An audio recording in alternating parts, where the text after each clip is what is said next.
Italy ভিসার last date কবে, মানে ইতালি ভিসা আবেদনের লাস্ট ডেট কবে, অনেকেই এই জিনিসটা আমাকে কোশ্চেন করতেছেন। যদি এই বিষয়ে অলরেডি আমি বিস্তারিত একটা ভিডিও আপলোড দিয়েছি, তো তারপর আপনাদেরকে রিলে আমি একটা বইলা দিতেছি। এখানে তিনটা ক্যাটাগরি আছে, এগ্রিকালচার, ডোমেস্টিক এবং স্পন্সর। দেখেন এই ক্যাটাগরির উপর ডিপেন্ড করবে যে কোন ক্যাটাগরি। দেখেন আনপাল সার্টিফিকেট যেটা আছে এইটা এগ্রিকালচার লাগে না, কিন্তু স্পন্সর এবং ডোমেস্টিকের ক্ষেত্রে আনপাল সার্টিফিকেটটা অনেক জরুরি। আনপাল সার্টিফিকেট আপনার আবেদনটা মানে পরিপূর্ণ হবে না এক কথায়। এখন আনপাল সার্টিফিকেটের জন্য আমি রিসেন্টলি একটা উকিলের সাথে কথা বলছি, তিনি আমাকে বিস্তারিত বলছে, হ্যাঁ, যে দেখো এই বিস্তারিত আনপাল সার্টিফিকেট নর্মালি তিনি আমাকে বললো যে নর্মালি তুমি যে আজকে আবেদন করো 8 দিন পর, 8 থেকে 10 দিন, 12 দিন, 13 দিন পরে তোমার রিপ্লাই আসে। তো দেখা যায় 1 থেকে 2 সপ্তাহ, কিন্তু নর্মালি প্রথম রিপ্লাই আসতে আপনার 8 দিন সময় লাগবে, মাস্ট বি।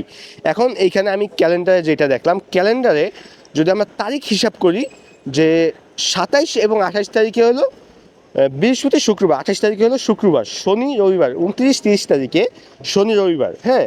তো 1 তারিখে থেকে 7 তারিখ পর্যন্ত আপনাদের আবেদনের লাস্ট ডেট, হ্যাঁ। অফিসিয়ালি প্রি কম্পিলার করার আবেদনের লাস্ট ডেট হলো 7 তারিখে। এখন আপনারা যদি 1 তারিখে আনপালের জন্য আবেদন করেন তাহলে 7 তারিখে কখনোই আসবে না, এটা 8 থেকে 10 তারিখে আসবে, তখন আপনার আবেদনের সময় থাকবে না।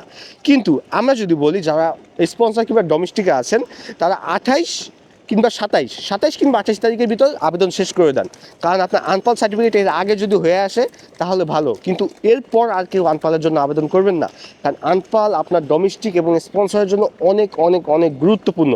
কিন্তু যারা এগ্রিকালচার আছেন তারা 7 তারিখ পর্যন্ত যে আবেদন করতে পারবেন, কিন্তু ভাই বলবো যে 7 তারিখে আবেদন না করা, 5 থেকে 6 তারিখের ভিতরে আবেদন করে ফেলেন, কারণ 7 তারিখে সার্ভার অনেক জ্যাম থাকবে, এটা আপনারা মিলিয়ে নিন, হ্যাঁ। কারণ পিছনের বছরও এই জিনিসটা হয়েছে।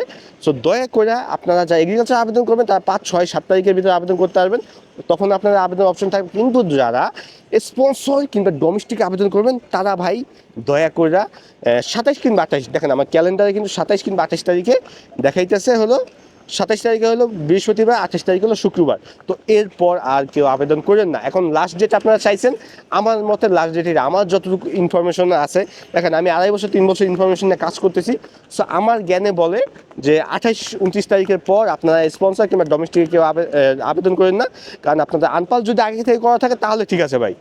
আনপাল যদি আপনার আগে থেকে আবেদন করা হয় তাহলে ঠিক আছে। দেখেন আনপাল যে বড় বড় কোম্পানিগুলো আপনাকে স্পন্সর করে তারা দেখা যায় যদি 40 জন 50 জন লোক আনে, তাহলে আর তারা আগে থেকে আনপাল করে রাখে।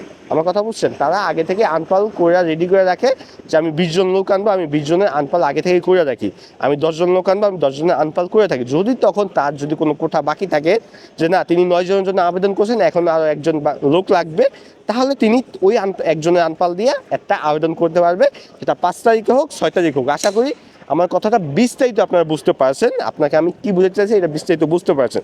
আর যদি এখানেও বুঝতে সমস্যা হয়, আমি আনপাল নিয়ে বিস্তারিত এবং কয় তারিখের লাস্ট আপডেট বড় একটা ভিডিও দিয়েছি, যেটা কমেন্ট বক্সে পেয়ে যাবেন, ওই ভিডিওটা দেখে আসবেন। ওই ভিডিওটা দেখলে আপনার সকল ডাউট ক্লিয়ার হয়ে যাবে। তো সবাই ভালো থাকেন, সুস্থ থাকেন। আমি দোমো থেকে আজকে এই ভিডিওটা এখানে শেষ করতেছি। সো রিসেন্টলি ইতালি সরকার কিন্তু আপনাদের উপর খেইপা আছে, মূলত বাংলাদেশিদের উপর, এই নিয়ে একটা ভিডিও দেওয়া আছে, পেজটা ফলো রাখবেন, ইতালির সকল আপডেট পাইয়ে যাবেন। আল্লাহ হাফেজ।